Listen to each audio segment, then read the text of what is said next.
Honourable members, it's now my pleasure, therefore, to invite the Cabinet Secretary for the National Treasury and Planning, the Honourable Ambassador Ukur Yatani, to make a public pronouncement of the budget highlights and revenue-raising measures for the national government for the financial year 2020-2021 and the medium term.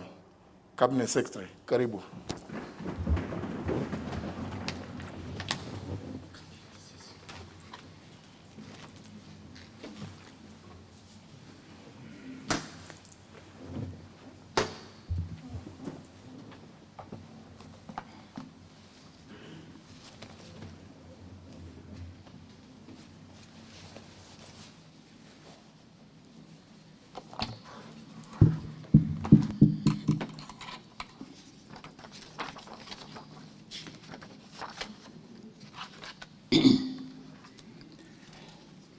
Mr. Speaker, honorable members and fellow Kenyans, it is a great honor to present to this August House and to the country the highlights of the budget for the financial year 2020-21. I do this in performing my fiduciary duty and fulfillment of the requirements of Section 40 of the Public Finance Management Act 2012 and the Standing Order number 241 of the National Assembly.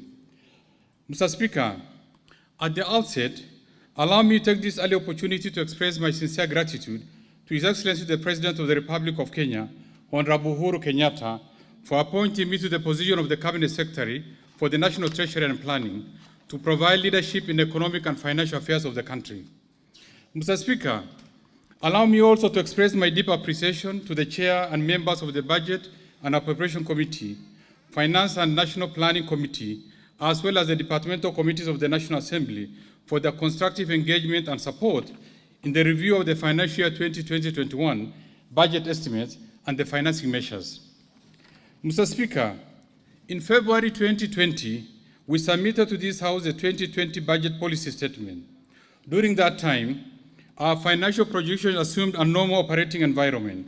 The economy was projected to grow by 6.1% in 2020, which was an improvement from 5.4% in 2019.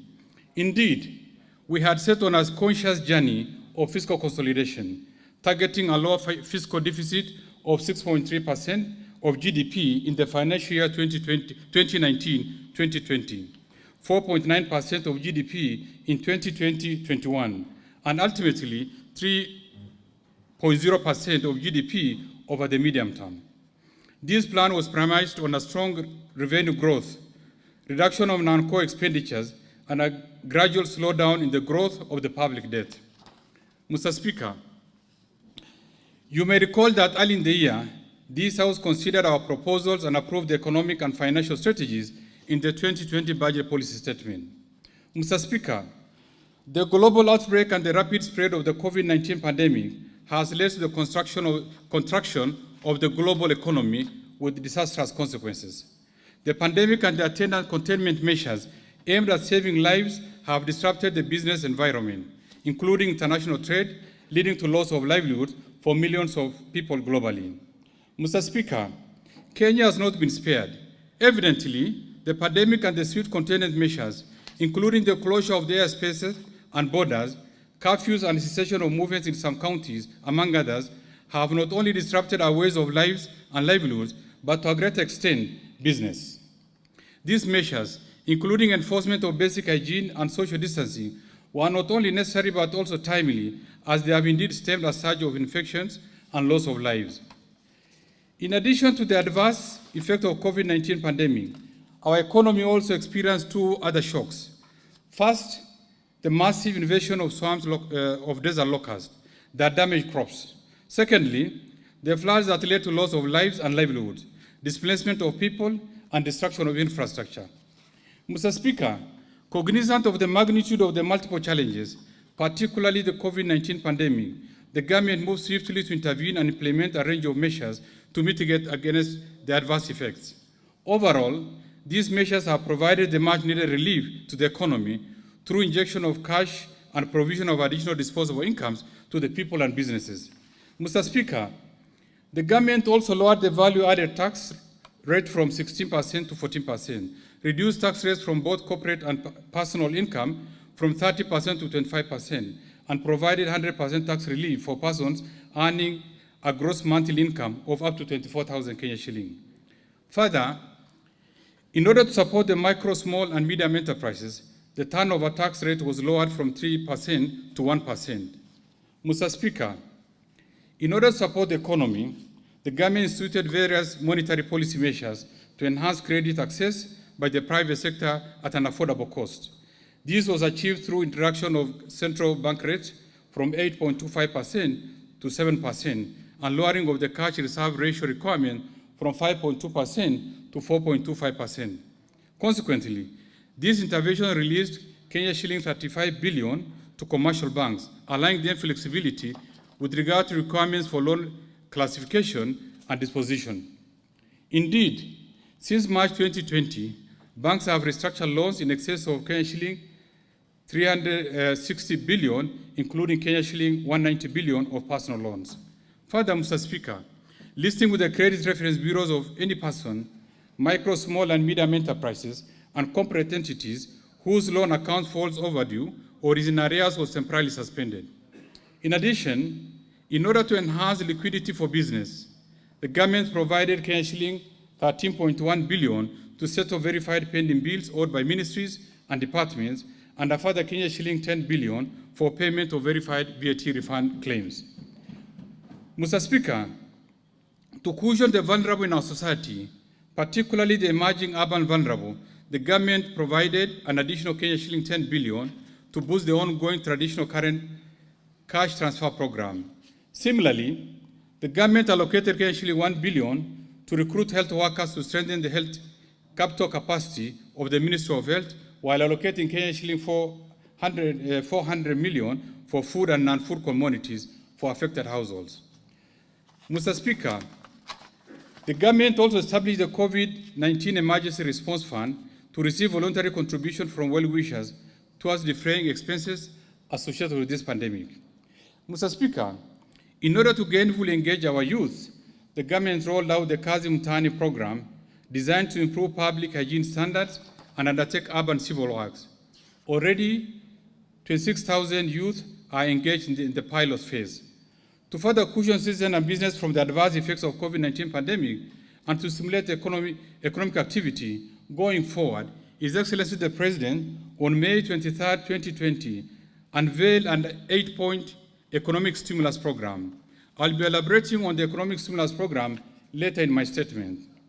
Mr. Speaker, over the last few months, revenue collections shrank considerably due to slowed economic activities attributed to COVID-19 pandemic. Conversely, there was a rise in public expenditures to address the targeted interventions. In light of this, the government reached out to the multilateral and bilateral development partners for additional funding. Indeed, the response from the development partners was prompt and also generous. A number of them provided assistance in form of grants and highly concessional funds and personal protective equipment. Mr. Speaker, allow me to highlight some of the significant financial assistance that Kenya has received from multilateral partners. First, the country received Kenya shilling 78.3 billion under the Rapid Credit Facility of the International Monetary Fund to help address the impact of the COVID-19 pandemic. This financial support is fully concessional at zero interest rate. Second, we received Kenya shilling 108 billion from the World Bank under the second development policy operation as both budgetary support and extra resources to help fight the pandemic. At the initial phase of the COVID-19 outbreak, the World Bank extended support of Kenya shilling 6.8 billion under the contingency emergency response to the Ministry of Health for prompt preparation and response. Mr. Speaker, the government has also received Kenya shilling 22.5 billion from the African Development Bank as a concessional loan, an additional Kenya shilling 7.5 billion commitments from the European Union in form of grants. With this support, Mr. Speaker, will not only strengthen our healthcare systems with the requisite equipment, supplies, and medical personnel to respond to the pandemic, but also fund other critical interventions in the budget. We express our sincere gratitude to our bilateral development partners and multilateral institutions for standing with us during this challenging time. Mr. Speaker, the financial year 2020-21 budget responds to the current challenges facing Kenyans, businesses, and the economy at large in the wake of COVID-19 pandemic. It's in this context that we have chosen the theme for this budget as stimulating the economy to safeguard livelihoods, jobs, businesses, and industrial recovery. The theme underscores our determination to protect lives and livelihoods and cushion vulnerable citizens against the adverse effects of COVID-19. This is further expected to create and protect jobs, stimulate industrial growth, and ultimately steer economic recovery. Mr. Speaker, to sustain efforts towards the full recovery of the economy, the government is currently developing a post-COVID-19 economic recovery strategy under the leadership of His Excellency the President. The strategy will not only accelerate economic recovery, but is designed to provide a roadmap for transition to a new development framework beyond the current Vision 2030. Mr. Speaker, allow me now to highlight the economic policy context in which this budget has been prepared.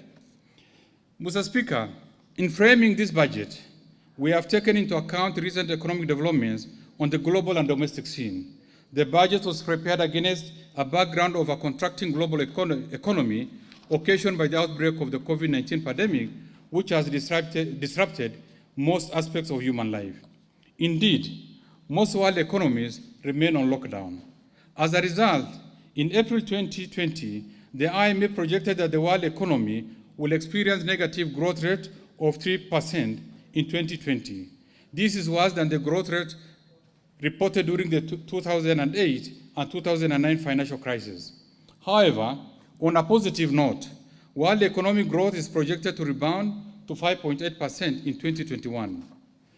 Mr. Speaker, overall, economic growth in advanced economies is projected to contract by 6.1% in 2020, while that of emerging and developing countries, including China, India, Russia, and Brazil, is expected to contract by 1% in 2020. Equally, economies in sub-Saharan Africa region are projected to contract by 1.6% in 2020 before a rebound to grow by 4.1% in 2021. Mr. Speaker, in addition to the adverse effects of the COVID-19 pandemic, the Kenyan economy is confronted by the impact of desert locusts and floods that have caused deaths, displacement, and destruction of infrastructure across the country. From these three simultaneous shocks, all sectors of the economy have been adversely affected. Agricultural sector, for example, has been hit hard by the low global demand for agricultural products, especially horticulture, tea, and coffee, among others. Further, the reduction in availability of raw materials and intermediate goods following closure of international borders has negatively affected the manufacturing sector. Mr. Speaker, taking into account the impact of these shocks on the domestic economy, growth is now projected at a lower rate of 2.5% in 2020, down from 5.4% growth recorded in 2019. Moving forward, so as to boost economic activities and foster higher growth rates, we shall not only implement a rapid economic stimulus program, but also lay down a firm post-COVID-19 economic recovery strategy. These initiatives are ultimately expected to stimulate economic activities, thereby culminating to a growth of 5.8% in 2021 and 6.5% by 2024. Mr. Speaker, as I mentioned earlier, our chosen fiscal consolidation plan has been adversely affected by the events over the last 6 months. In this respect, we are now targeting a fiscal deficit of 8.3% of GDP in financial year 2019-2020, from the previous target of 6.3% of GDP. In the financial year 2020-21, the fiscal deficit is targeted at 7.5% of GDP and is expected to improve to 6.1% of GDP in financial year 2021-22. Mr. Speaker, having outlined the economic policy context for this budget, the rest of my statement will outline specific measures aimed at stimulating the economy so as to safeguard livelihoods, including jobs, businesses, and facilitate faster industrial recovery. I will thereafter present a fiscal framework that sets out the resource envelope underpinning this budget and enumerate spending priorities. Finally, I'll provide highlights of tax and other policy measures that we are proposing to support economic recovery. Mr. Speaker, in addition to the recent shocks experienced by the economy, we are still confronted by the perennial challenges of high incidence of poverty and unemployment, frequent droughts, low agricultural and industrial productivity, inadequate decent housing, growing demands for high investment in the health sector, inadequate revenue, and other forms of financing and governance-related issues. Mr. Speaker, these challenges, including the devastating effects of COVID-19 pandemic, require bold actions if we are to position our country on a sustainable economic growth trajectory. Through this budget, therefore, Mr. Speaker, our focus will be, first, to roll out an economic stimulus program that will catalyze economic activity, provide livelihoods to Kenyans, and enable businesses to recover from the adverse effects of COVID-19 pandemic. I will shortly enumerate the various initiatives under their funding. Second, maintaining macroeconomic stability to support long-term investments, economic growth, and development. Towards this end, we aim to strike an appropriate balance between support for economic recovery and continued fiscal discipline. This will be achieved through effective coordination of fiscal, monetary, and financial policies to lower the cost of living and doing business. Mr. Speaker, whereas Kenya's public debt remains sustainable, we need to be cautious about future debt accumulation. Our focus, therefore, will be to strengthen management of public debt to minimize costs and risk of the portfolio, while accessing external concessional funding to finance development projects. Further, Mr. Speaker, I reiterate that security of our people, property, and investments remain key. In this regard, I'll be proposing allocation of funds to strengthen our security and investigative agencies.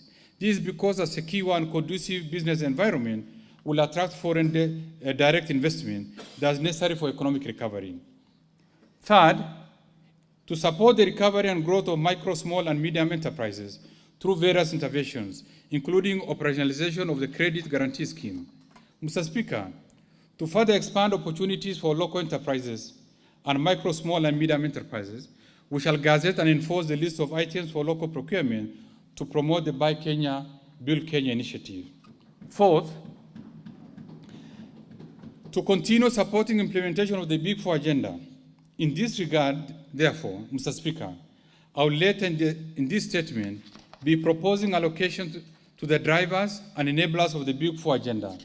Fifth, enhance allocation to support development of critical infrastructure in the country, such as roads, rail, energy, and water, among others, so as to reduce the cost of doing business, as well as promote competitiveness.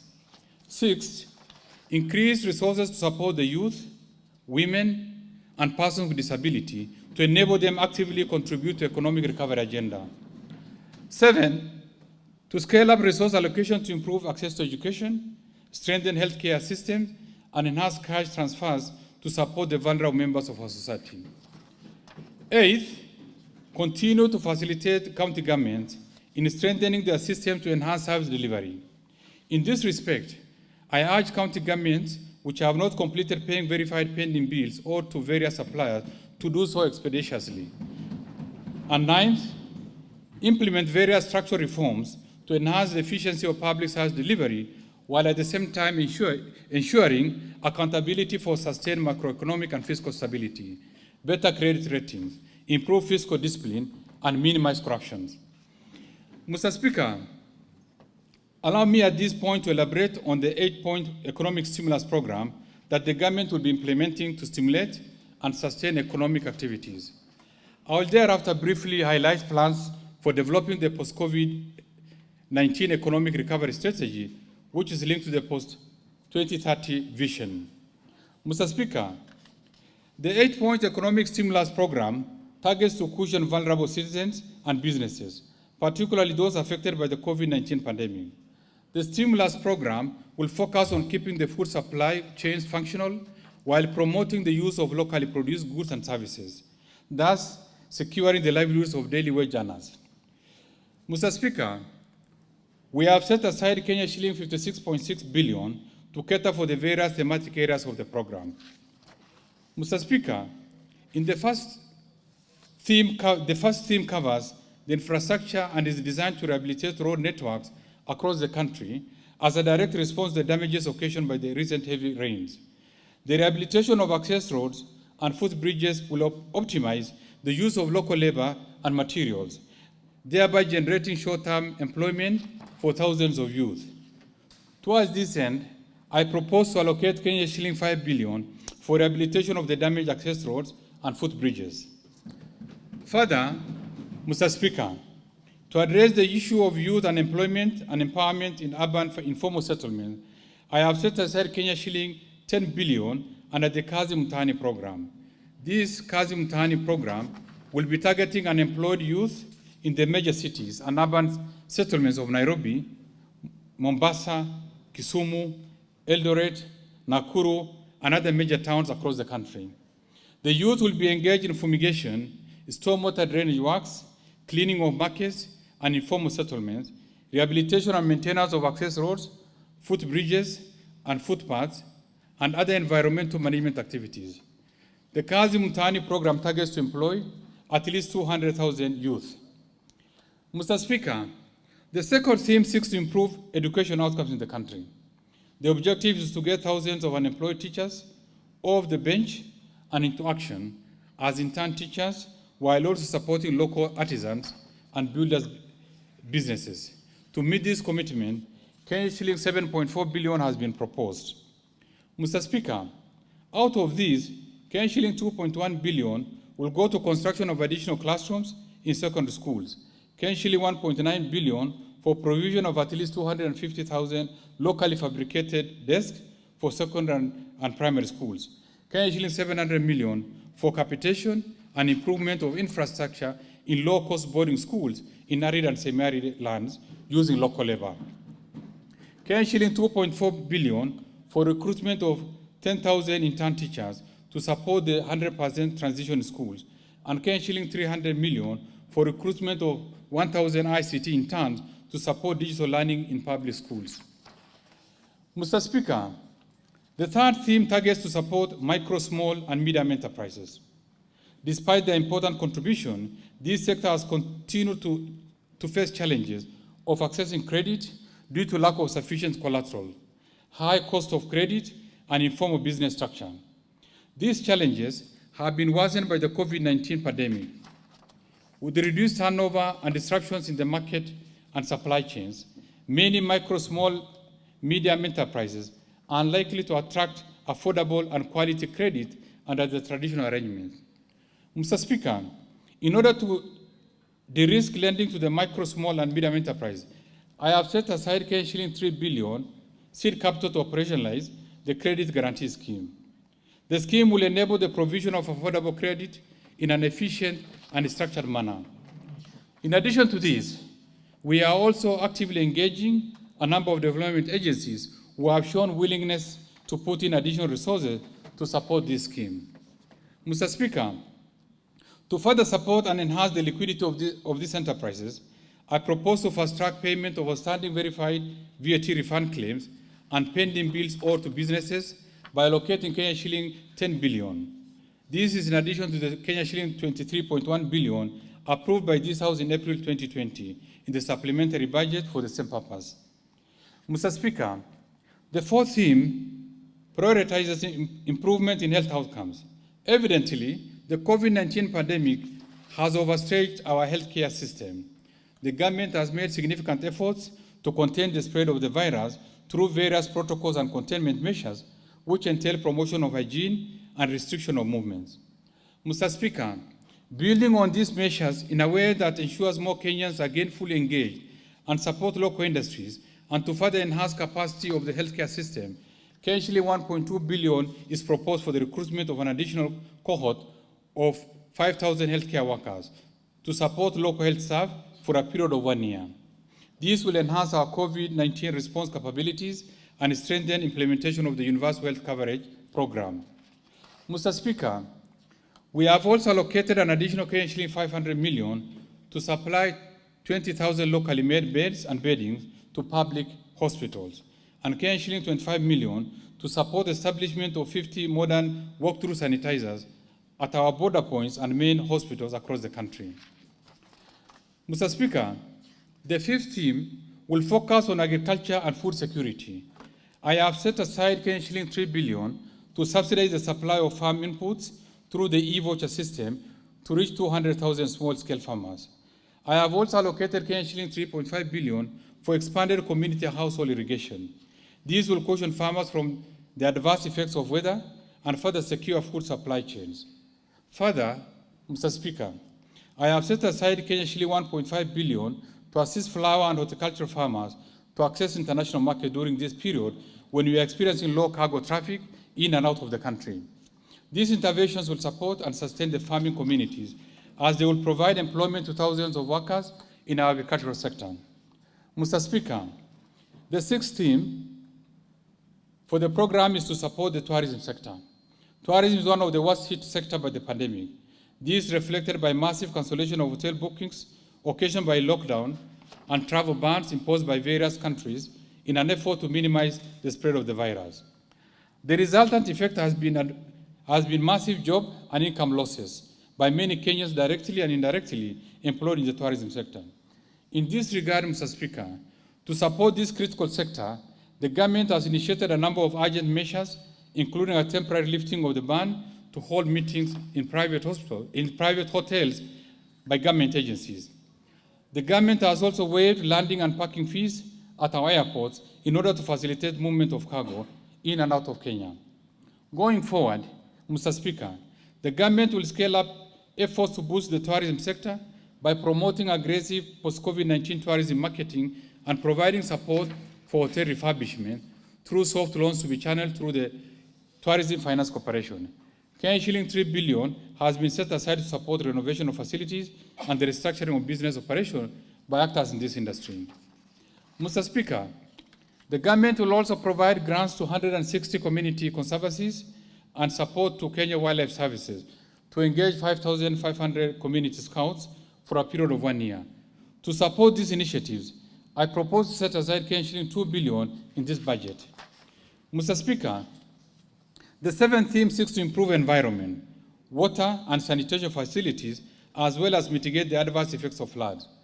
On these, I have set aside Kenyan shilling 1 billion to support flood control using local labor in the most affected areas. I have also set aside Kenyan shilling 850 million to cater for rehabilitation of wells, water pumps, and underground tanks in nasal areas using local labor, and Kenyan shilling 540 million to enhance tree planting program across the country using locally sourced seedlings. Mr. Speaker, the eighth and the final theme of the stimulus program is manufacturing. In this area, the government will promote the Buy Kenya, Build Kenya policy. To this end, we propose an initial investment of Kenyan shilling 600 million to purchase locally assembled vehicles. This will sustain the operation of local motor vehicle manufacturers, which is aimed at safeguarding jobs. Mr. Speaker, I further propose an allocation of Kenyan shilling 712 million to provide credit targeted to micro, small, and medium enterprises in the manufacturing sector. Mr. Speaker, in addition to implementing the economic stimulus program that I have enumerated, the government is formulating a post-COVID-19 economic recovery strategy to mitigate the adverse impacts on the economy and further reposition the economy on a steady and sustainable growth trajectory. Mr. Speaker, the post-COVID economic recovery strategy will focus on the following. 1, sound macroeconomic policy framework to support higher sustainable economic growth that will address the challenges of poverty, unemployment, and income inequality. 2, adequate local and foreign resource mobilization to ensure sustainable funding of our development programs. 3, enhancing the role of the private sector in the economy, including financing infrastructure projects from diverse sources such as public-private partnership and lease financing. 4, supporting micro, small, and medium enterprises by facilitating access to adequate finances through credit guarantee scheme. 5, full and timely implementation of the economic stimulus program, which will create jobs and stimulate business. 6, investment in the ICT and digital infrastructure to support the use of digital platforms to facilitate e-commerce and efficient delivery of public services. 7, promotion of local production processes and domestic supply value chains. 8, enhancement of disaster risk management systems. 9, improvement of social protection through targeted policy interventions and programs. And 10, strengthening monitoring and evaluation systems for quality outcomes of the project. Mr. Speaker, in preparing the post-COVID-19 economic recovery strategy, we will ensure the process is all-inclusive. To this end, we'll draw inputs and ideas from diverse groups, including experts from both county and national government, private sector, development partners, academia, and research institutions, and other relevant stakeholders. Mr. Speaker, it's also important to note that we are less than 10 years to the end of our long-term development blueprint, the Kenya Vision 2030. As we conclude this implementation, we need to think of the next development framework for this country. In this respect, Mr. Speaker, the preparation of the next long-term development plan will benefit from this post-COVID-19 economic recovery strategy. The new plan, beyond the Kenya Vision 2030, will take cognizance of the transition of sustainable development goals of United Nations and the African Union Agenda 2063. This will be a precursor to 100 years of Kenya's independence celebration. Mr. Speaker, to improve the business environment, increase efficiency in public service delivery, and enhance accountability and transparency in our conduct of business, I propose the following structural reforms. Mr. Speaker, since enactment, the Public Procurement and Asset Disposal Act 2015 has been operating without the supporting regulations. However, I am pleased to report that the Public Procurement and Asset Disposal Regulations 2020 have been published and are awaiting parliamentary approval. These regulations seek to enhance uniformity of operations across the procuring entities and promote the local economy through affirmative interventions on preferences and reservations. On e-procurement, Mr. Speaker, the government has finalized the e-government procurement strategy. According to this strategy, the government will procure and roll out an end-to-end e-procurement system by end of December 2020. Under the e-procurement system, all procurement processes will be undertaken on an online platform where benefits will accrue to the government procuring entities in terms of cost reduction, speed, transparency, accountability, and visibility. Mr. Speaker, in order to ensure the growth and sustainability of enterprises owned by women, youth, and persons living with disability, the National Treasury has re-engineered the access to government procurement opportunities portal to enable real-time registration and transparent monitoring of the implementation of the scheme. The system has also been linked to other government institutions, including Kenya Revenue Authority, National Council for Persons with Disability, Registrar of Companies, and IFMIS to facilitate faster verification and reporting.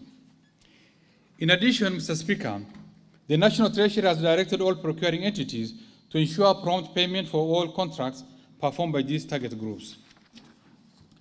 Mr. Speaker, allow me to focus my attention on the construction industry, where I believe we can create the much-needed jobs for the youth by hiring local contractors. The government is aware that local contractors in general have had challenges of undertaking infrastructure projects due to limited technical, financial, and managerial capacities. This has resulted in participation of more foreign contractors in local contracts at the expense of local contractors. In this respect, the government will review the contracting framework for infrastructure projects in the country with a view of ensuring participation of local contractors in local contracts. These will retain domestic revenues within the country and create jobs for the youth contractors. Mr. Speaker, the restriction placed on businesses and services as a result of COVID-19 pandemic have had significant adverse effects on the performance of strategic state-owned enterprises offering essential services. Given the contingent liabilities that may arise thereof, I have constituted a technical team at the National Treasury and Planning to review the challenges facing state-owned enterprises and recommend remedial actions within 90 days. On pending bills, Mr. Speaker, we have noted that several state corporations and semi-autonomous agencies hold significant amounts of pending bills owed to contractors, suppliers, SACCO remittances, and other statutory deductions. This practice should not be allowed to continue. Mr. Speaker, following a cabinet directive, the National Treasury constituted a pending bills multi-agency team to deal with the existing historical and contested pending bills. Significant progress has been made to settle some of the pending bills. I direct all principal secretaries and accounting officers to clear all pending bills in the MDAs and SAGAs, respectively. Further, Mr. Speaker, going forward, the National Treasury may withhold exchequer releases to the MDAs or SAGAs with pending bills until an approved payment plan for all pending bills is agreed upon. Mr. Speaker, the continued growth and competitiveness of our financial services sector is critical in supporting economic development. I wish to state that our financial sector remains strong and stable despite the shocks occasioned by the COVID-19 pandemic. Mr. Speaker, the banking sector remains stable and resilient with strong liquidity and capital adequacy ratios. The Central Bank of Kenya has been closely monitoring the sector to identify vulnerabilities, especially those associated with the COVID-19 pandemic. The bank has been at the forefront and has rolled out various policy and regulatory measures to support the sector. Mr. Speaker, during the last 1 year, the government, through Central Bank of Kenya, rolled out a mobile-based service to facilitate retail investors participate in government securities, a convenience to investors during this pandemic. Mr. Speaker, in order to strengthen our position as regional financial hub, the National Treasury is in the process of operationalizing the Nairobi International Financial Center. The center will play an important role in attracting investments and private capital to support economic growth, as well as mobilizing additional financing for the Big Four projects and further providing new financing options for Kenyan businesses. Mr. Speaker, to enhance the safety and integrity of our financial system, the National Treasury, together with other stakeholders, will conduct Kenya's first national risk assessment on money laundering and terrorism financing. This will assist the country's competent authorities to assign responsibilities for combating money laundering and terrorism financing to the relevant government agencies on the basis of identified risks and vulnerabilities. Mr. Speaker, the high cost of housing units and limited access to affordable long-term finance remain a leading house market constraint. To address this challenge, the government established the Kenya Mortgage Refinance Company, whose main purpose is to provide long-term funds to primary housing mortgage providers in the housing sector. In this regard, the company will offer fixed-rate long-term loans at concessional rates to mortgage providers who are expected to pass the benefit to citizens at a lower than market rates. The company has raised capital of Kenyan 2 billion, while the National Treasury has mobilized additional Kenyan 35 billion from development partners to support the company's operations. Mr. Speaker, in response to the COVID-19 pandemic, Kenya Mortgage Refinance Company will help to maintain adequate liquidity among primary housing mortgage providers in order to keep housing finance and the housing market functioning. This will avert potential credit crunch that will hurt lower-income households and interrupt efforts to support affordable housing.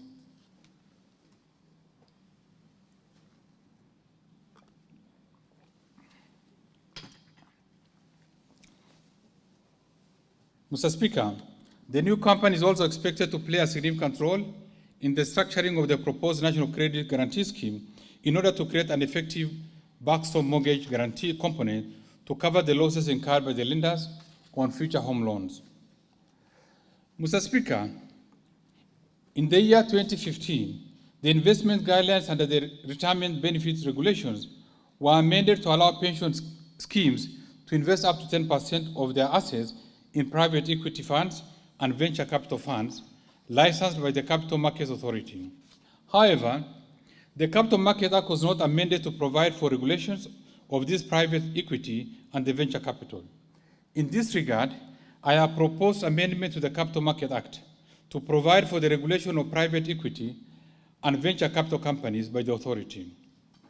In addition, Mr. Speaker, I propose to amend the Capital Markets Act to remove the function of payment of beneficiaries from collected and claimed dividends, since these are functions currently domiciled and unclaimed financial assets authority. Mr. Speaker, The increasing public pension budget and accumulation of pension claims remain a challenge. In this regard, the National Treasury is reengineering and upgrading the pension systems in order to clear all pension payments backlogged by the end of the calendar year. This will pave way for modernized pension management system that will guarantee smooth transition of retirees from a monthly salary check to a monthly pension payment.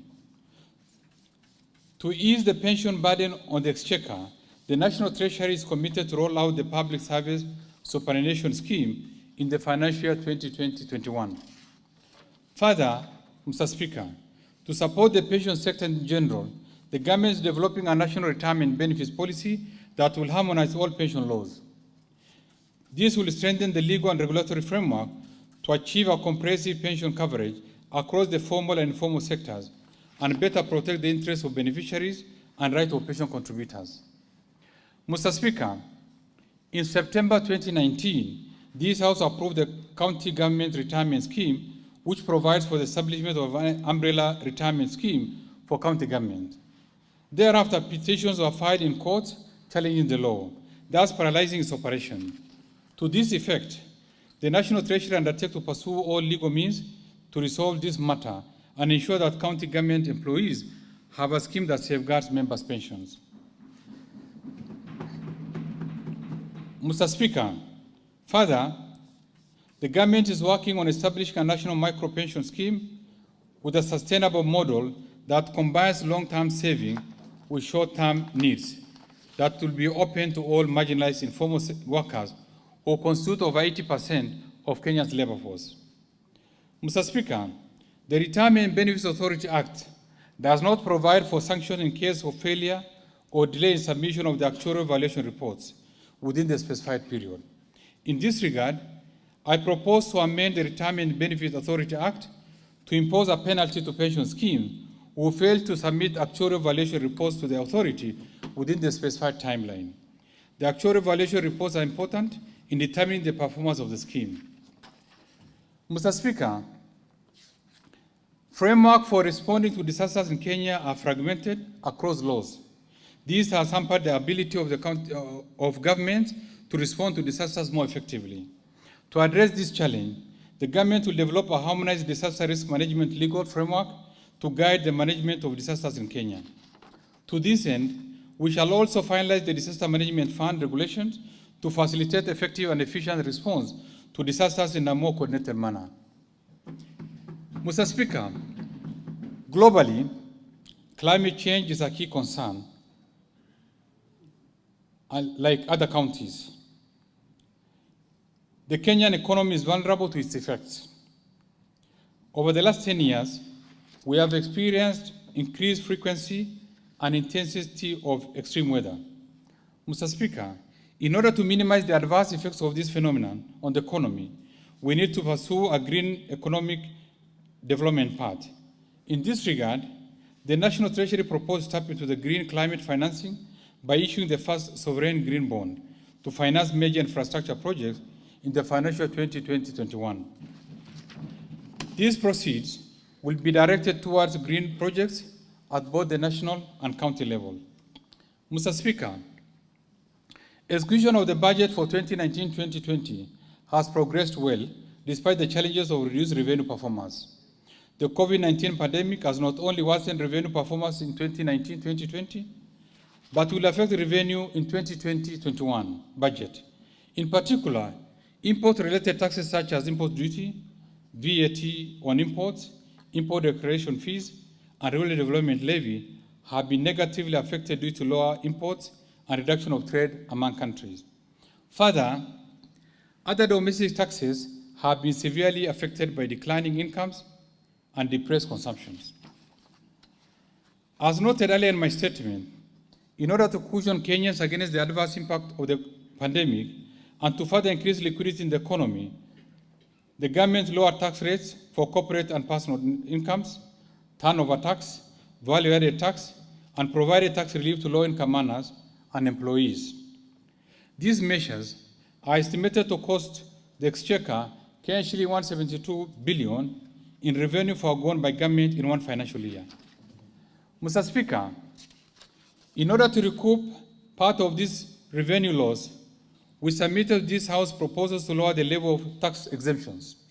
It's important to note that in the year 2018, the tax revenue foregone by government through tax incentives, or for that matter exemptions, amounted to Kenya shilling 535 billion, or 6% of GDP, which is considered one of the highest levels globally. Whereas these tax incentives are well intended, they have limited the capacity of government to fund critical expenditures. In addition, a critical review of the incentive shows that consumers have not benefited through commensurate reduction in cost of the goods and services. Further, some of these incentives have given undue advantage to some sector players over others, thus entrenching unfairness and stifling competition. Mr. Speaker, this therefore necessitated a review of the existing laws incentive regime with a view to minimizing distortions and providing a level playing ground for all taxpayers. In this respect, I have proposed further removal of some existing tax exemptions through the Finance Bill 2020. I urge honorable members of this House to support this endeavor that's expected to grow revenues for funding critical social and infrastructure programs. Mr. Speaker, the Kenya Revenue Authority has undertaken various reforms to enhance revenue mobilization. We shall continue to support and strengthen the capacity of the Kenya Revenue Authority to enable them collect revenues to fund government programs. Mr. Speaker, the fiscal framework for 2020-21 budget and the medium term has been revised to take into account the adverse impacts of the pandemic on revenue performance. In this respect, the 2020-21 budget targets revenue collection, including appropriation in aid, of Kenya shilling 1.89 trillion, which is equivalent to 16.8% of GDP. This is a stagnation from the estimated revenues of Kenya shilling 1.89 trillion, equivalent to 18.6% of GDP in the financial year 2019-2020. Of these, ordinary revenues in the financial year 2020-21 are projected at Kenya shilling 1.63 trillion, equivalent to 14.5% of GDP. Mr. Speaker, total expenditures in the financial year 2020-21 are projected at Kenya shilling 2.79 trillion, or 24.7% of GDP from the estimated levels of Kenya shilling 2.77 trillion, or 27.2% of GDP in 2019-2020. The recurrent expenditures in the financial year 2020-21 will amount to Kenya shilling 1.82 trillion, or 16.2% of GDP. On the other hand, ministerial development expenditures that include foreign finance projects, allocation to contingency funds, and conditional capital transfers to the county government are projected at Kenya shilling 633.1 billion in 2020-21. This will enhance critical infrastructure in the budget. Mr. Speaker, taking into account the projected revenues and expenditure in the financial year 2020-21, the fiscal deficit, including grants, is projected to decline to Kenya shilling 840.6 billion, or 7.5% of GDP, from Kenya shilling 842.7 billion, or 8.3% of GDP in the financial 2019-2020. Going forward, Mr. Speaker, as we roll out the post-COVID-19 economic recovery strategy, we remain committed to gradually lowering the fiscal deficit to Kenya shilling 768.8 billion, or 6.1% of GDP in the financial year 2021-22, and further to Kenya shilling 570.4 billion, or 3.6% of GDP by 2023-24.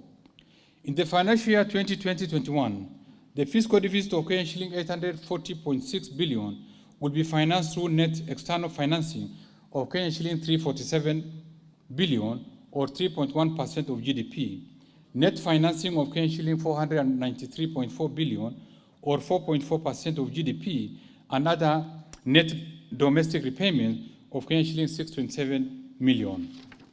Mr. Speaker, to achieve these targets, we will continue to contain growth in non-core recurrent spending and enhance our efforts in revenue mobilization. In this respect, we shall closely monitor the economic impact of COVID-19, and once the economy recovers, will review our fiscal plan, including tax measures, to strengthen public finances to sustainably fund our development agenda. Mr. Speaker, the government is concerned about perennial low absorption of donor funds that has denied Kenyans the full benefit of this financing. To remove impediments in the project's implementation and scale up absorption of donor funds, the government will put in place appropriate policies and administrative measures. These may involve reallocation of funds from slow-moving projects or non-starter projects to other priority projects and programs to minimize payments of unnecessary fees and charges. Mr. Speaker, let me turn to the state of our public debt. Our debt remains sustainable despite some of the debt burden indicators deteriorating due to impact of the COVID-19 pandemic, which has elevated expenditure pressures, reduced revenues, and export earnings. The debt burden is projected to decline over the medium term in line with the fiscal consolidation plan and implementation. Going forward, Mr. Speaker, the government is committed to implement the 2020 medium-term debt strategy, which recommends a shift towards concessional external borrowing and lengthening of maturity structure of the domestic debts. In addition, the debt and borrowing policy approved in early 2020 will guide management of public debt. Mr. Speaker, as an alternative source of finance to fund public projects, the government shall revitalize the public-private partnership framework. Indeed, public-private partnerships have the potential to accelerate economic growth and development by crowding in private sector participation in the financing of capital-intensive infrastructure projects. Mr. Speaker, the reforms in this area will include amending the PPP Act to remove unnecessary approvals and redundant processes, as well as restructure and strengthen institutions responsible for implementing such projects. The government will also streamline and standardize the appropriate credit enhancement tool, including the government letter of support, partial risk guarantees, and indemnity guarantees, as well as viability gap funding where necessary to enhance bankability of projects. Mr. Speaker, the government, through these arrangements, targets to mobilize approximately $200 billion in the financial 2020-21 by concluding the financing of several projects that are currently at advanced stage of negotiation. These projects are drawn from, among others, the transport, energy, health, housing, and manufacturing sectors of the economy. Mr. Speaker, let me turn to the highlights of the government spending priorities in the coming financial year.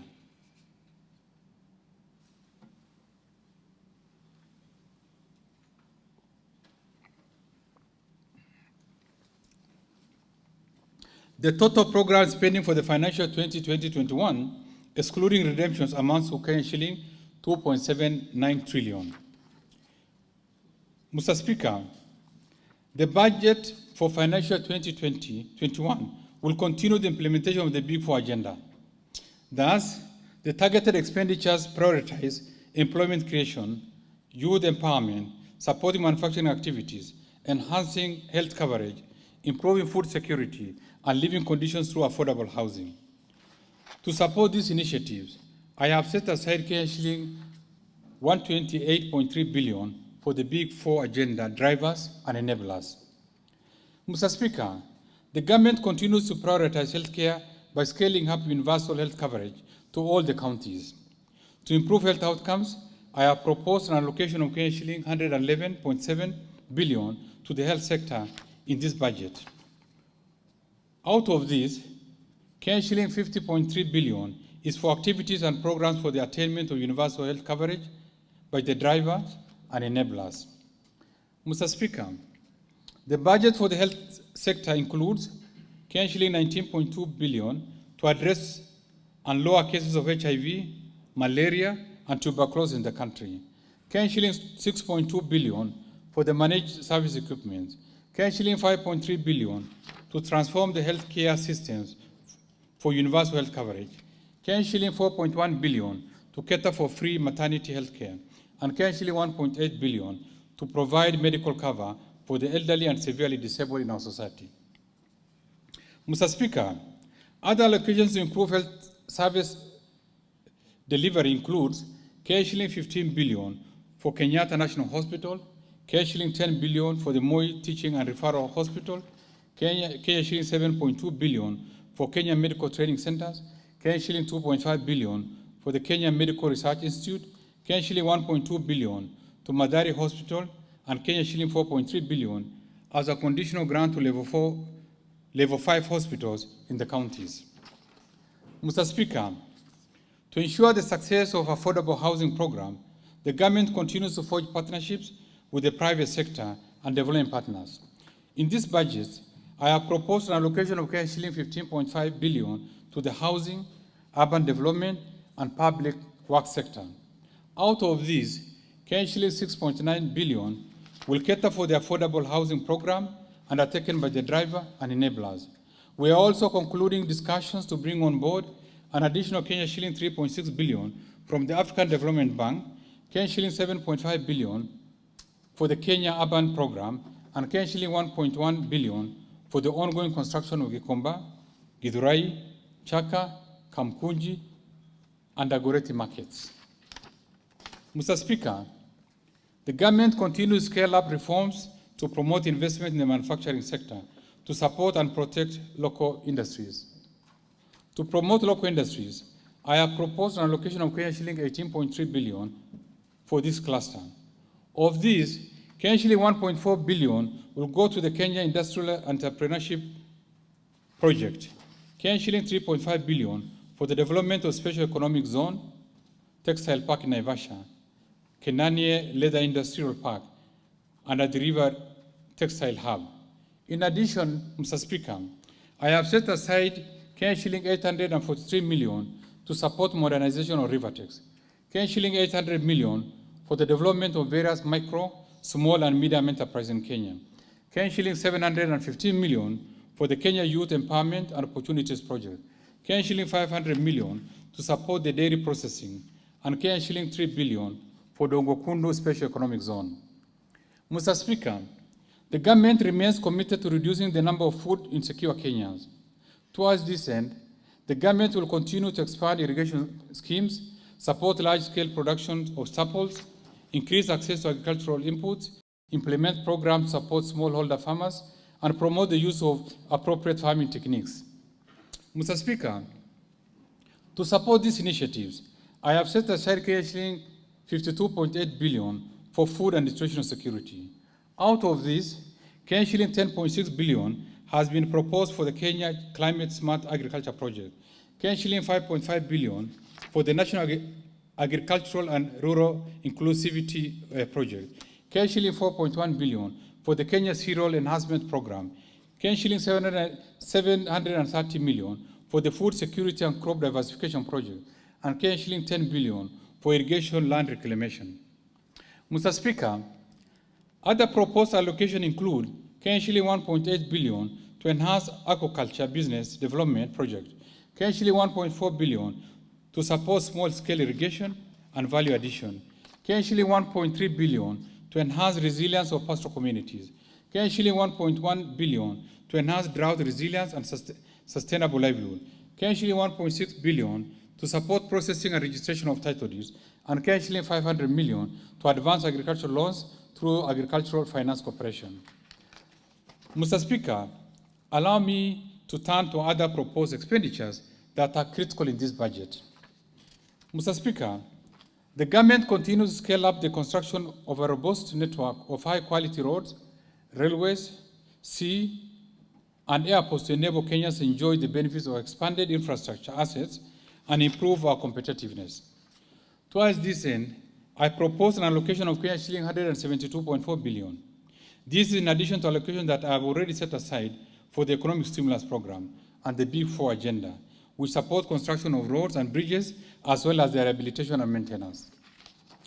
Mr. Speaker, I have set aside shilling 18.1 billion for SGR Phase 2, shilling 6 billion for the LAPSET project, shilling 5 billion for the Mombasa Port Development Project, and shilling 328 million for the insurance of ferries for the Likoni Channel. Mr. Speaker, to support generation of adequate and affordable energy, I have set aside shilling 63.3 billion excluding the allocation for the Big Four agenda. Out of these, Shilling 50.8 billion will cater for transmission and distribution of power. Shilling 9.3 billion for development of geothermal energy. Shilling 6.8 billion for electrification of public institutions. And Shilling 900 million for provision of transformers in constituencies, development of nuclear energy, and exploration and mining of coal. Mr. Speaker, ensuring a safe and secure environment is vital in our drive to attain economic transformation. Towards this end, government will strengthen the security agencies by equipping them in order to increase their effectiveness and rapid response to incidents of crime. Mr. Speaker, to support security operations in the country, I have proposed Shilling 167.9 billion in this budget to our security agencies, defense and national intelligence services, leasing of police motor vehicles, national communication and surveillance systems, police modernization, and the equipping of the National Forensic Laboratory. Mr. Speaker, I have also set aside Shilling 3.4 billion for medical insurance, Shilling 2.2 billion for group personal insurance for the National Police and Prison Services, and Shilling 1 billion for the National Integrated Identity Management Systems. Mr. Speaker, the government continues to make sustained investments in the education sector in order to enhance access to quality basic and higher education. In this budget, I have set aside Shilling 497.7 billion to fund programs in this sector. This accounts for 26.7% of the budget. Specifically, Mr. Speaker, I have proposed Shilling 59.4 billion to cater for free day secondary education program and Shilling 12.4 billion for free primary education program. Mr. Speaker, to increase the teacher-to-student ratio, I have proposed Shilling 2 billion for the recruitment of 5,000 teachers. This is further to the provision for hiring at least 10,000 teachers in terms under the Economic Stimulus Program. To improve health conditions and support education, achievement of our school-going children, I have set aside Shilling 1.8 billion for the school feeding program. Mr. Speaker, other proposed allocations to the education sector includes Shilling 6.3 billion for the construction and equipping of technical institutions and vocational training centers, Shilling 4 billion for examination fees waiver for all Class 8 and Form 4 candidates, Shilling 800 million for the digital literacy program and competency-based curriculum, Shilling 323 million for the National Research Fund, Shilling 94.9 billion to support university education, and Shilling 16.8 billion to the Higher Education Loans Board. Mr. Speaker, as a government that deeply cares for its most vulnerable members of society, I have proposed Shilling 17.6 billion for cash transfers to the elderly persons, Shilling 7.9 billion for orphans and vulnerable children, and Shilling 1.1 billion for cash transfer to persons with severe disabilities. Mr. Speaker, I have also set aside Shilling 4.3 billion for the Kenya Hunger Safety Net Program, Shilling 2.5 billion for the Kenya Social and Economic Inclusion Project, Shilling 3.5 billion for Kenya Development Response to the Displacement Impact Project, and Shilling 400 million for the National Development Fund for persons with disabilities, and a further Shilling 720 million for purchase of a building for these vulnerable members of our society. Mr. Speaker, to enhance equity and reduce poverty, I have proposed Shilling 41.7 billion for the National Government Constituency Development Fund, Shilling 2.1 billion for the National Government Affirmative Action Fund to promote regional equity and social development, and Shilling 6.8 billion for the Equalization Fund to finance programs in marginalized areas. Mr. Speaker, to address the challenges that our youth continues to face, we have dedicated resources to youth empowerment programs and supporting businesses by youth, women, and persons living with disabilities. In this regard, I have set aside Shilling 10.2 billion to the National Youth Service, Shilling 2.1 billion for the Kenya Youth Empowerment Program, Shilling 359 million to the Youth Enterprise Development Fund, Shilling 82 million to the Youth Employment and Enterprise WEZO, and Kenya shilling 150 million to the Women Enterprise Fund. Mr. Speaker, our prosperity as a country is to a larger extent hinged on our ability to take full advantage of the rapid technological advances. For this reason, Mr. Speaker, the government continues to invest in this area to boost digital literacy and skills, as well as expand digital infrastructure to improve access to affordable broadband connectivity. In this budget, Mr. Speaker, I have proposed Kenya shilling 14.9 billion to fund initiatives in the information communication technology sector. Specifically, Kenya shilling 700 million for the government shared services, Kenya shilling 800 million for the digital literacy program, and Kenya shilling 1.2 billion for rehabilitation of national optic fiber backbone phase 2 expansion cable. Mr. Speaker, the government is fast-tracking the establishment of the Konza Technopolis City, which will position Kenya as a world-class ICT hub. For this reason, I have enhanced allocation to the project by setting aside Kenya shilling 6.3 billion for the horizontal infrastructure phase 1 for Konza, Kenya shilling 400 million for the ongoing construction of Konza Technopolis Complex phase 1B, and Kenya shilling 5.1 billion for Konza Data Center and its Smart City Facilities project.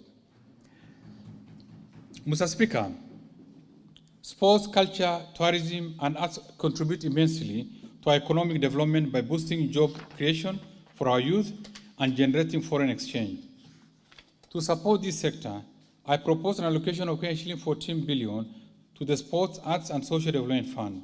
I have also set aside shilling 2.5 billion for the Tourism Promotion Fund and shilling 3.8 billion for the Tourism Fund.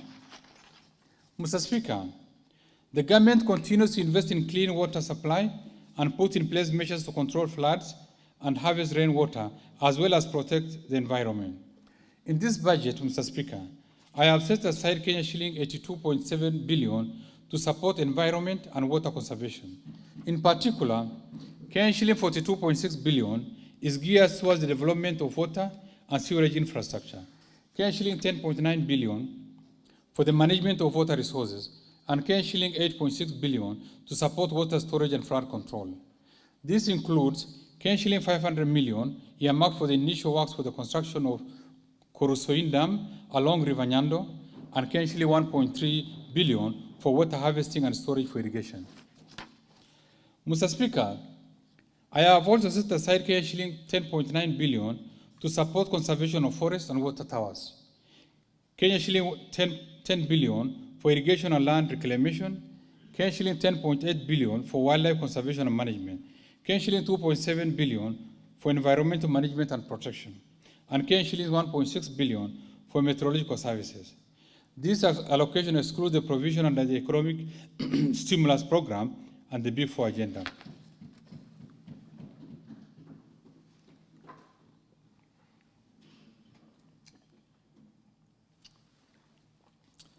Further, Mr. Speaker, the government will implement the Kenya Financing Locally Led Climate Action Program to deliver climate finance at the local level where its impacts are felt most. To start off the project, I have proposed to allocate shilling 100 million in the financial 2020-21. Mr. Speaker, to sustain the drive against corruption, instill good governance practices, and recover corruptly acquired assets, I have enhanced allocation to the institutions mandated to fight corruption. In particular, Mr. Speaker, I have set aside shilling 3.1 billion for the Ethics and Anti-Corruption Commission and a similar amount for the Office of the Director of Public Prosecution. Shilling 149 million for the Unclaimed Financial Assets Authority, shilling 158 million for Asset Recovery Agency, shilling 619.1 million for the Financing Reporting Center, shilling 7.9 billion for the Criminal Investigation Agencies, and shilling 5.2 billion for the Office of the Auditor General. Additionally, Mr. Speaker, to support the oversight and legislative role of Parliament and access to justice, I have proposed shilling 37.3 billion to Parliament and shilling 18.1 billion to the judiciary. Mr. Speaker, in the financial year 2020-21, county governments have been allocated shilling 369.9 billion, which comprises 1. Kenya shilling 316 13.5 billion as equitable share, shilling 13.7 billion as additional conditional allocation from the national government, shilling 30.2 billion being external loans and grants, and shilling 9.4 billion from the Roads Maintenance Levy Fund. Mr. Speaker, in February 2020, the national government and the Nairobi City County government entered into an agreement through which the county transferred some functions to the national government. To manage the transferred functions, the national government established the Nairobi Metropolitan Services.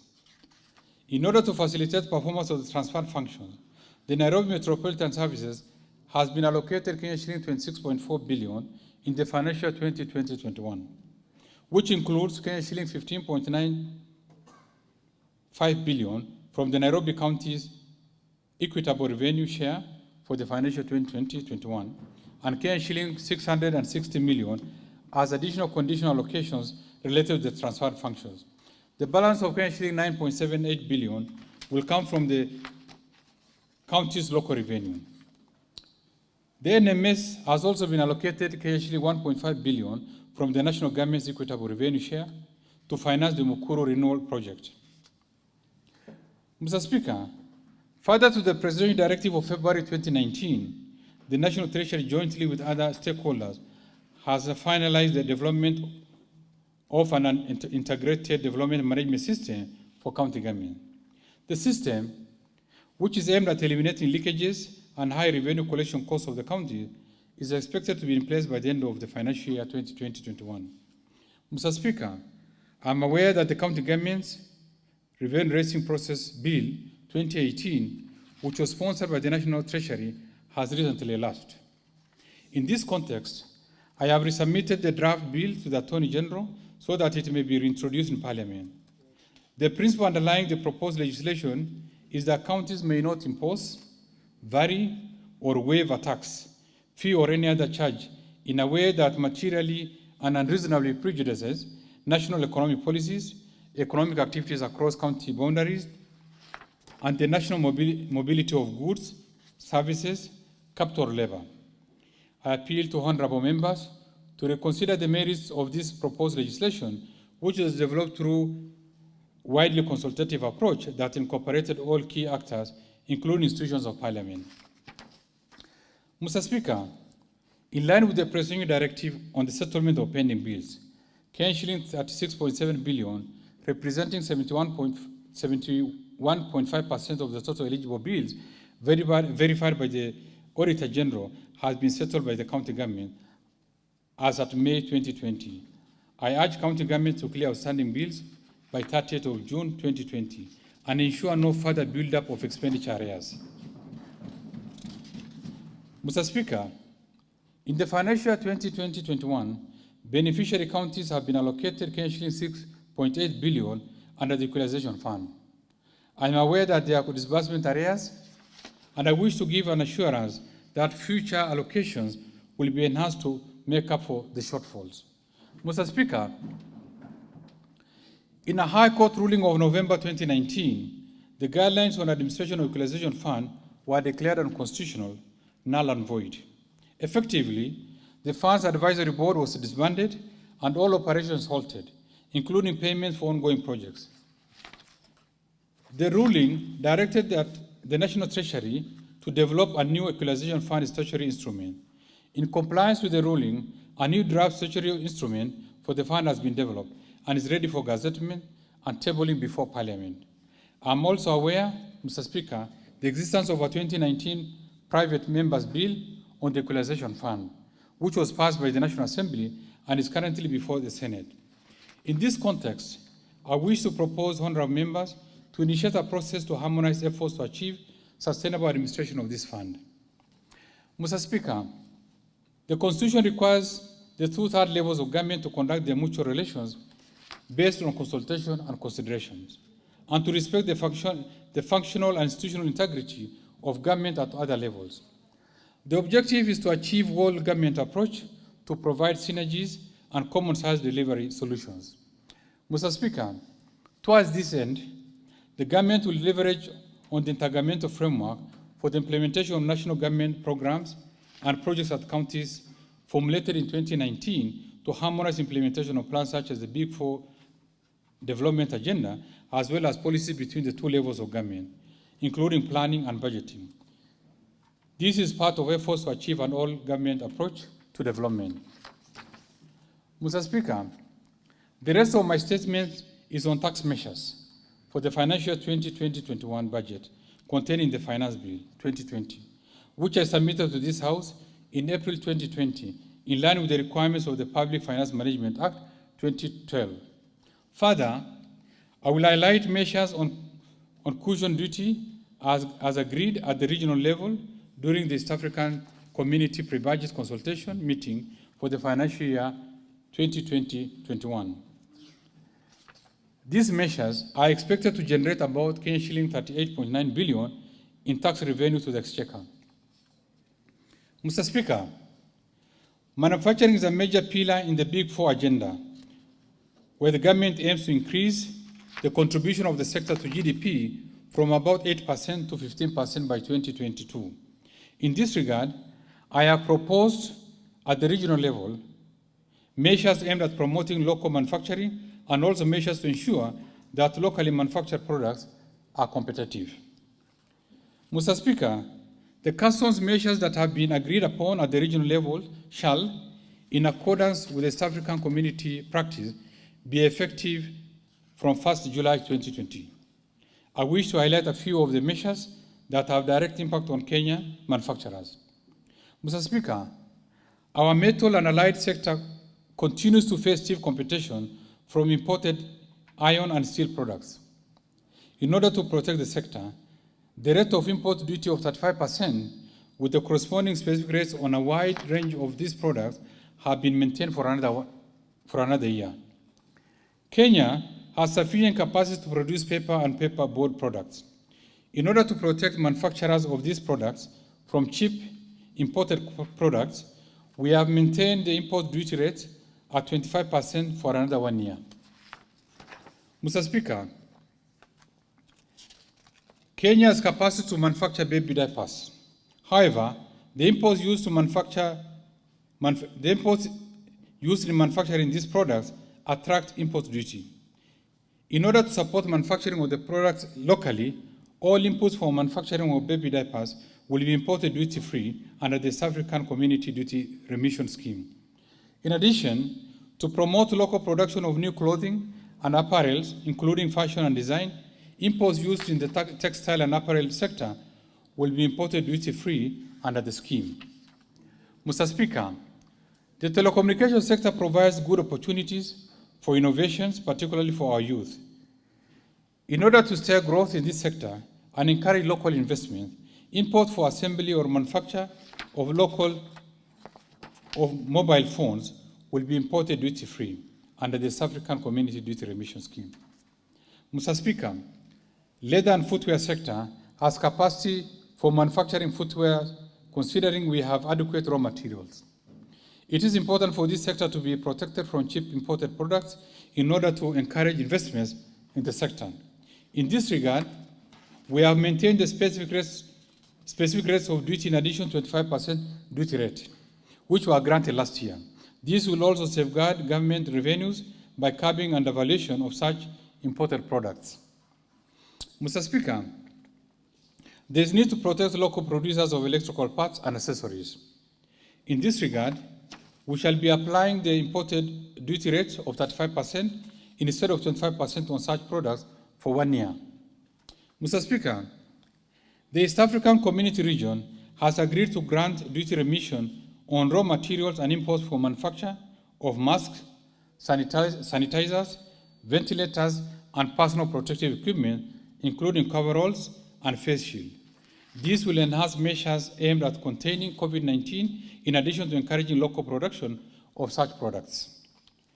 Mr. Speaker, as a long-term measure, the East African Community region has agreed to amend the East African Community Customs Management Act to exempt from import duty supplies for diagnosis, prevention, treatment, and management of epidemics, pandemics, and health hazards to deal with any future occurrences of such nature. Mr. Speaker, the government introduced a simplified monthly rental income tax in 2016 to enhance tax compliance. Under this regime, the rental income is taxed at the rate of 10% for individuals earning annual rent income of Kenya shilling 10 million and below. Mr. Speaker, the Kenya shilling 10 million per annum threshold has brought positive impact on tax compliance. I therefore propose to raise this threshold to Kenya shilling 15 million per annum in order to bring more landlords to the simplified regime. Mr. Speaker, some companies continue to declare losses year in, year out, hence not contributing to the exchequer in terms of tax revenue. However, these companies enjoy facilities such as infrastructure, whose cost of construction and maintenance is serviced by the government through tax revenues contributed by other patriotic taxpayers. In order to ensure all taxpayers contribute to the construction and maintenance of our infrastructure, I have proposed to introduce a minimum tax that will be payable by all companies at the rate of 1% of their gross turnover.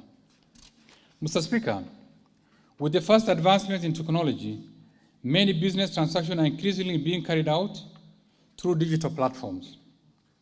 In some cases, due to the nature of the transaction, it is difficult to effectively tax the income derived through such platforms. It is therefore necessary to provide a framework that will facilitate taxation of such income. In this regard, I propose to introduce digital service tax on the value of transactions at the rate of 1.5%. Mr. Speaker, food security is one of the pillars of the Big Four agenda, and the government has put measures to support its implementation, including food production. To further this agenda, I propose to exempt maize or corn seeds from the value-added tax in order to make them affordable to our farmers.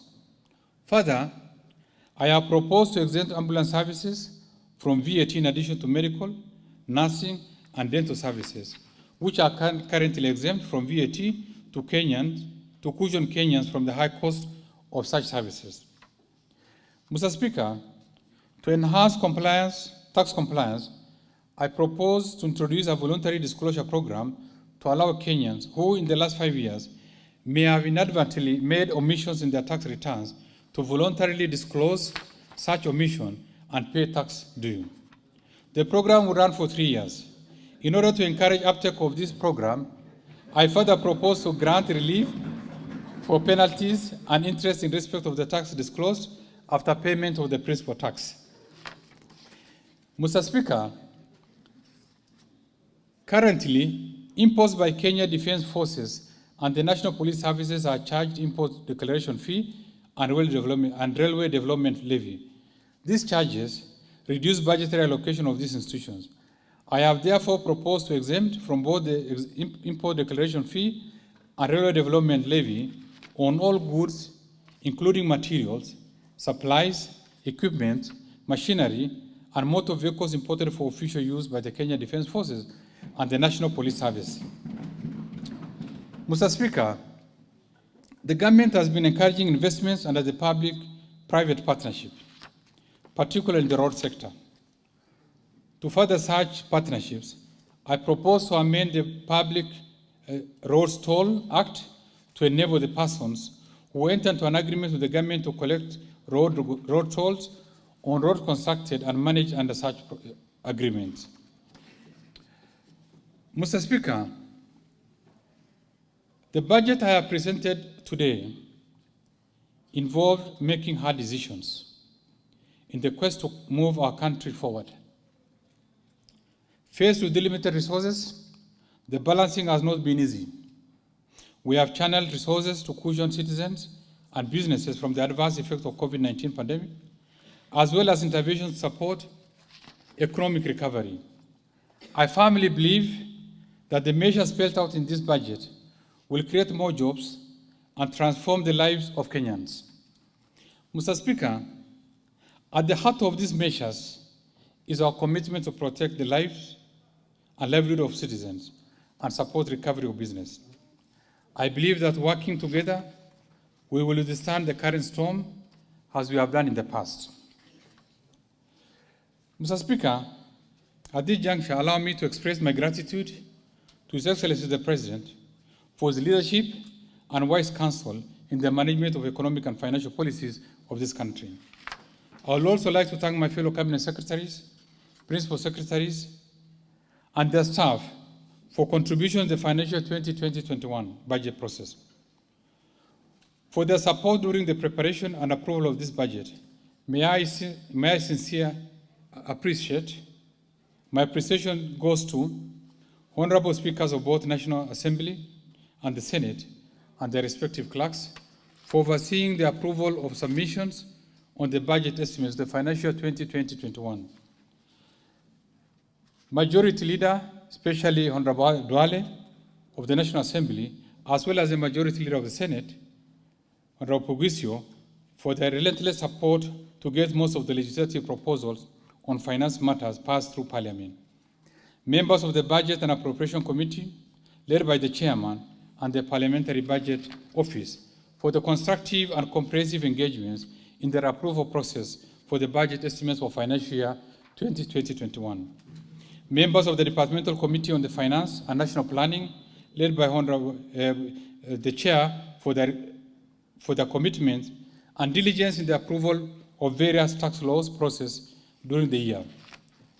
All members of the various departmental committees of the National Assembly and Senate for their cooperation and support. The management and staff of Kenya Revenue Authority, Central Bank of Kenya, all financial sector regulators, and the various agencies under the National Treasury and Planning for their contribution and advice during the budget process. The Commission on Revenue Allocation and its chairperson for their contributions.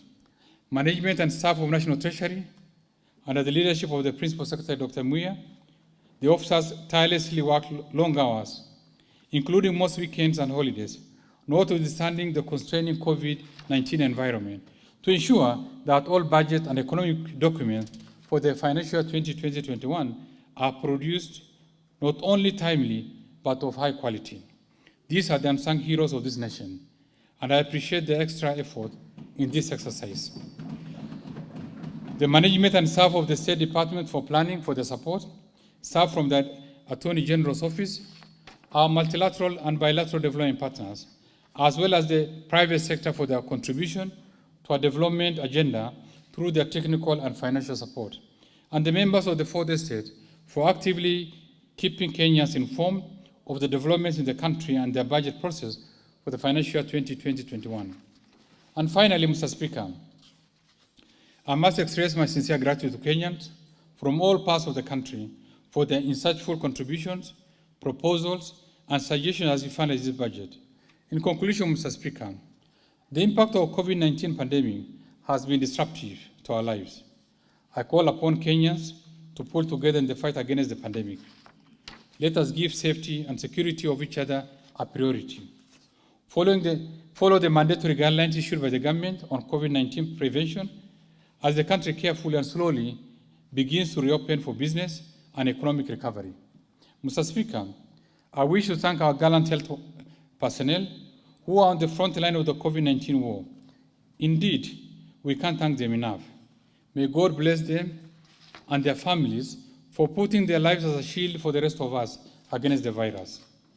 Mr. Speaker, we cannot forget the men and women in uniform and all the security personnel for maintaining law and order and safeguarding the security of the country. Mr. Speaker, my great appreciation goes to all Kenyans for demonstrating good citizenship by cooperating and supporting the government in this fight.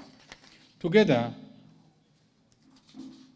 we have made good progress and still need to forge forward in our Kenyan spirit that we will win this war. Equally, Mr. Speaker, our heartfelt gratitude goes to the business community, donors and individuals who continue to donate resources to the Emergency Response Fund. The private sector has equally ensured that there are food supplies on our shelves, sanitizers are readily available, as well as masks that have greatly supported the common mwananchi. Mr. Speaker, I am well aware that the success of the measures I have outlined today will depend on the health behavioral change of our people. This strict discipline has been ably demonstrated by the health professionals in the fight against COVID-19 pandemic. let us all pull together in observing the various protocols as advised by the Ministry of Health. I thank you all. May God bless you all and the Republic of Kenya.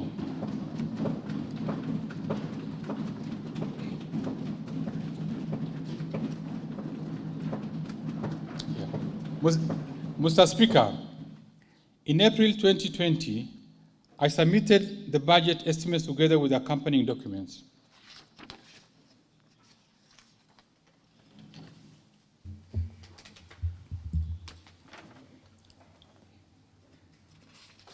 As I conclude, I further submit the following documents to this August House and request that you receive them. 1. Budget statement for 2020-21 financial year. Budget policy statement for the year 2020-20.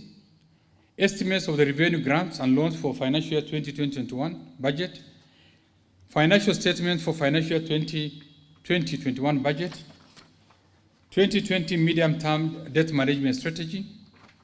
Budget highlights, the Mwananchi Guide, financial year 2020-21 budget, and finally, a statistical annex with the budget statement for the financial year 2020-21.